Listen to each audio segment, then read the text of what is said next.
Hi, I'm Ben Fauske, and chances are if you're here, you're a leader, either looking to find confidence for yourself or how to coach confidence in others.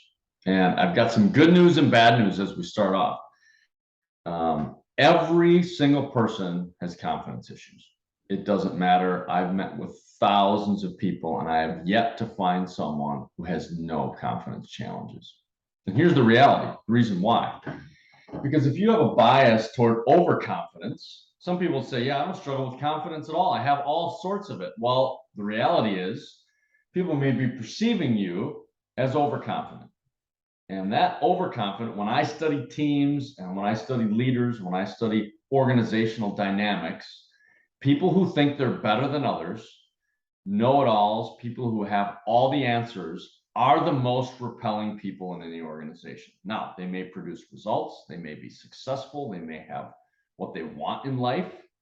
However, they don't have the relationships that they want in life. And so, even though they may say, I don't have any problems, I don't have any challenge with confidence, confidence is not my issue. Chances are, newsflash, they do. And chances are it's in the overconfident category. It's a repelling sort of confidence. Second sort of confidence, and this is actually what I see most of, was an underconfidence. And underconfidence stalls progress. So these are leaders that struggle with making decisions, being decisive. These are leaders who struggle producing the results, of moving things forward, of creating the urgency and the clarity and the energy to produce results. So that group often has great relationships. They often are great at creating warm and friendly environments. However, struggle producing forward progress that's meaningful, struggle getting through and making the tough decisions. And finally, what we want is, and none of us are born this way, by the way, is what we want is authentic confidence. And that's a confidence that attracts. It pulls people in. People see it and they go, oh my gosh, what does that person have that I don't have? They lead with confidence, they coach with confidence, they communicate it clearly. I want what they have. Well, chances are they've worked on it.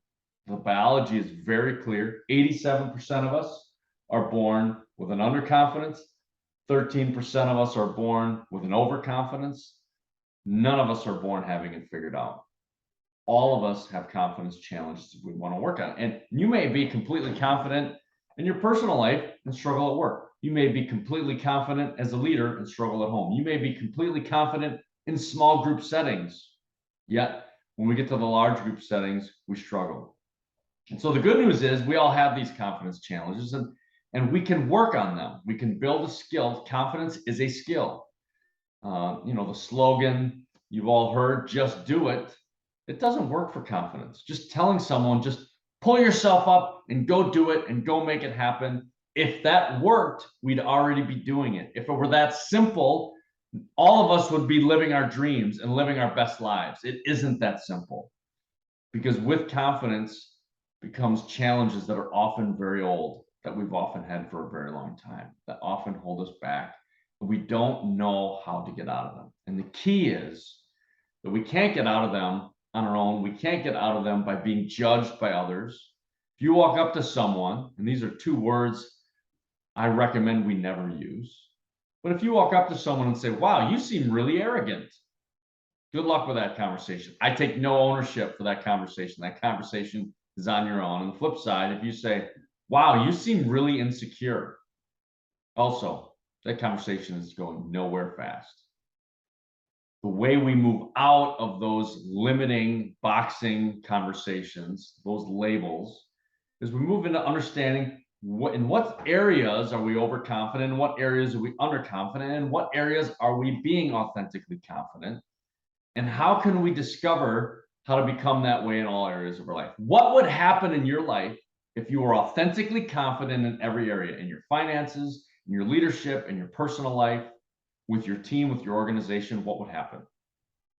I have a very personal journey with confidence. I had struggled with it mightily early in my career, and it impacted everything. I was depressed, I was frustrated, and I didn't want to wake up in the morning. So I know firsthand what it's like to challenge and be challenged by and struggle with confidence.